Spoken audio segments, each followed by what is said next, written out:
hanya melakukan itu saja, sementara perubahan itu tidak ada. Nah, dari hasil itu saya sendiri melihat bahwa sebenarnya persoalan itu ada di kebijakan sebenarnya, ada di level pemerintahan, dan untuk mendorong perubahan itu harus ada gerakan bersama, tidak bisa dilakukan oleh satu dua orang. Ini membutuhkan energi yang besar, yang mungkin butuh gerakan bersama dari kalangan sipil, karena kalau katakanlah gerak yang fokusnya di anti korupsi. Nah, kalau kita bandingkan dari kualitas dan kuantitas dengan lembaga pemerintahan, itu jauh lebih rendah gerak ya. Mungkin tidak bisa dibandingkan. Nah, ini bagaimana kita mengumpulkan amunisi untuk mendorong itu. Nah, itu salah satunya. Kemudian juga dengan, saya rasa persoalannya juga sama dialami oleh kawan-kawan di LSM yang lain. Makanya saya kira titik singgungnya saya rasa di situ ya. Visi misi LSM itu bagaimana ada perubahan kebijakan. Mungkin itu ide awal kalau dari saya seperti itu. Nah, saya kira itu penting ya, membuat sebuah. Cuman kemarin yang menjadi diskusi di bahan kita sekarang,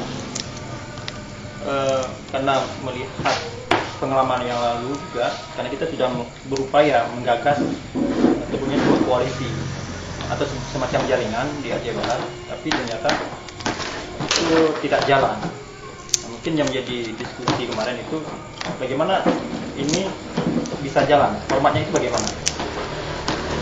Mungkin itu yang menjadi, kalau ditingkatkan kemarin itu Bang, yang menjadi kendalanya. Kemudian sedikit lagi saya teringat tadi saat Nyonya menyampaikan ini, bahwa idenya ini karena evaluasinya kemarin kerja jejaring selama ini mentok gagal itu lebih pendekatannya itu programatik, maka kita kembalikan ke hadirnya LSM itu, yaitu bahwa kalaupun ini terwujud ide ini dalam bentuk konkret, maka landasan utamanya adalah ini kerja-kerja volunteer, relawan, kerja-kerja yang tanpa pamrih. Itu memang semangatnya. Karena evaluasinya kemarin itu ya karena programatik, sehingga kalau nggak ada program, nggak ada data, kita nggak bisa action. Itu kemarin. Ini yang menjadi evaluasi, gagal upaya kita ketika pendekatan kerja kita itu programatik. Jadi sikit-sikit kalau mau pergi diskusinya, kalau walaupun ini jejaring yang katakan diundang ini sana kemari, tengok ada apa enggak gitu. Sudahlah pergi sama aja. Tengok apa nih yang ditanggung di undangannya. Akomodasi ada enggak? Transportasinya enggak jadi. Nah, ini kan sebenarnya kontradiksi dengan cara semangat relawan volunteer itu. Nah, makanya kalaupun ini terwujud ide ini, maka harus dilandasi oleh semangat volunteer, relawan. Ke depan aktor-aktor yang bergerak dalam kehidupan masyarakat ini, NGO khususnya, hampir sudah tidak ada kan? Bukan untuk share program, bukan untuk share program. Ya kalau share program memang harus di-share, tidak masalah. Tapi semangatnya itu implikasinya. Itu implikasinya. Ya kalau orang itu, kalau lembaga itu pastilah menyusun sebuah program yang lahir dari visi misi lembaga, pasti itu. Pasti punya program dia apa? Mengentaskan kemiskinan untuk melalui pemberdayaan ekonomi untuk supaya masyarakat ekonominya lebih baik. Itu kan nyusun program. Persoalan dari mana dananya baru dipikirkannya itu. Jadi kemarin itu kendalanya itu ternyata kita evaluasi ini pendekatannya programatik yang kepentingan funding.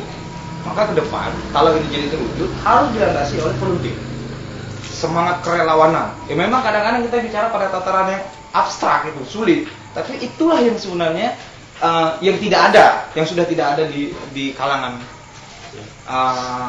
LSM, gerakan-gerakan LSM itu yang sudah tidak ada. Nah, yang abstrak itu ternyata yang sudah tidak ada. Itu Bang, barangkali Bang. Mungkin tambahannya apa ya, sederhananya adalah mempertanggungjawabkan pilihan sikap kita sebenarnya yang menurut pandangan orang lain ini aneh. Ada yang mau kerja yang ya secara individual kemudian terwadahi oleh organisasinya, tetapi yang dieksplor dalam proses perjalanannya hanya pada sesuatu yang parsial. Nah, artinya ketika ini bisa dieksplor lebih dalam, ternyata ini apa yang dilakukan selama ini tidak hanya berdampak pada satu persoalan saja, tetapi bisa mencakup segala hal yang berkaitan dengan kelangsungan kehidupan banyak. Tetapi sekali lagi itu tidak bisa dilakukan secara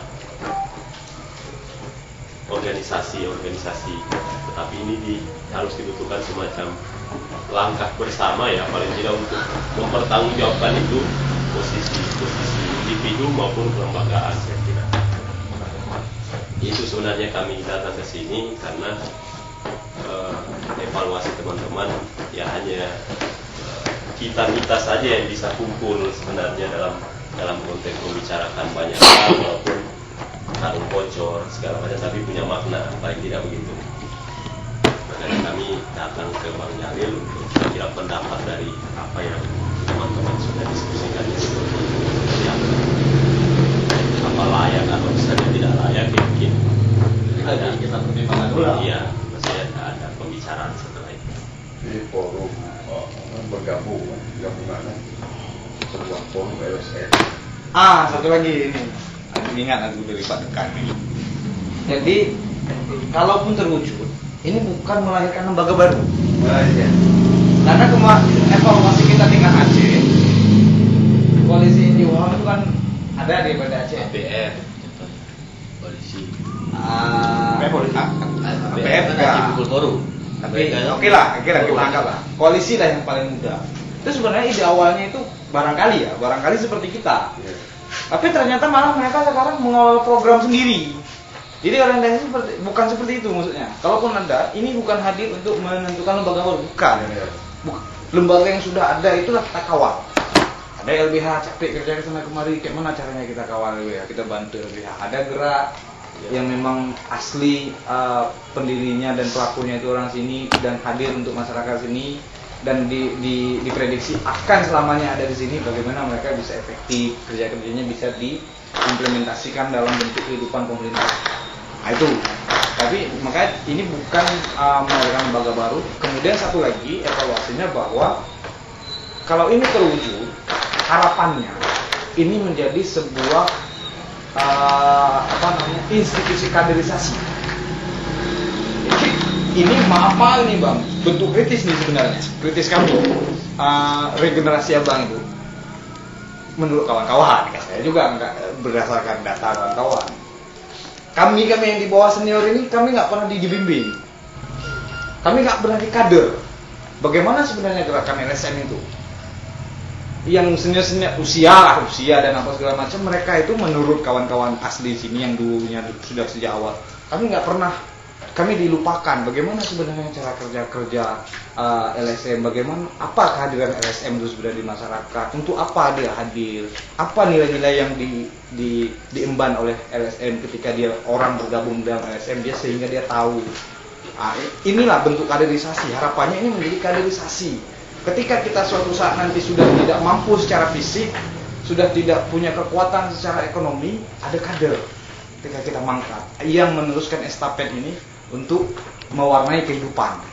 Itu sebenarnya kaderisasi, sebuah lembaga kaderisasi lah, terlembagakan kaderisasi. Ini penting. Nah, itu kenapa kami menganggap ide ini baik untuk diteruskan dalam tataran diskusi rumusan, untuk merumuskan ya. Tentunya kalau kita memang ide ini harus diimplementasikan, harus mempunyai konsep yang jelas. Berangkat dari konsep itulah kita mampu mengimplementasikan. Itu Bang, kira-kira Bang. Yang lain mungkin bisa ditambahkan sedikit. Oke, makasih.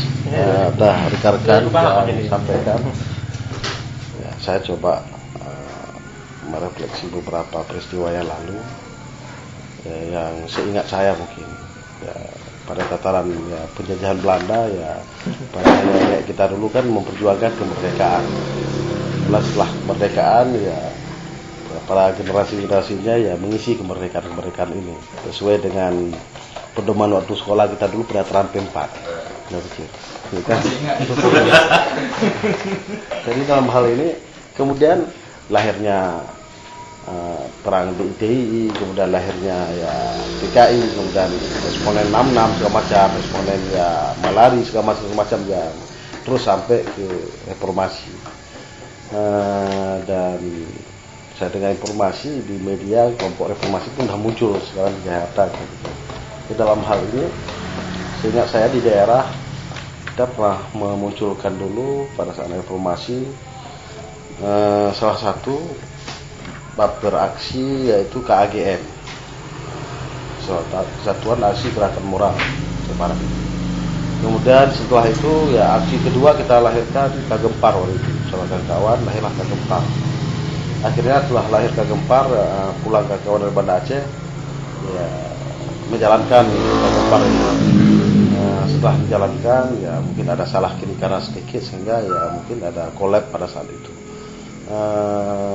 Kemudian karena Kagempar sudah lari sangat jauh, tidak sanggup lagi kita ikat, tidak sanggup lagi kita monitor dan kita lihat dan luput dari pandangan kita.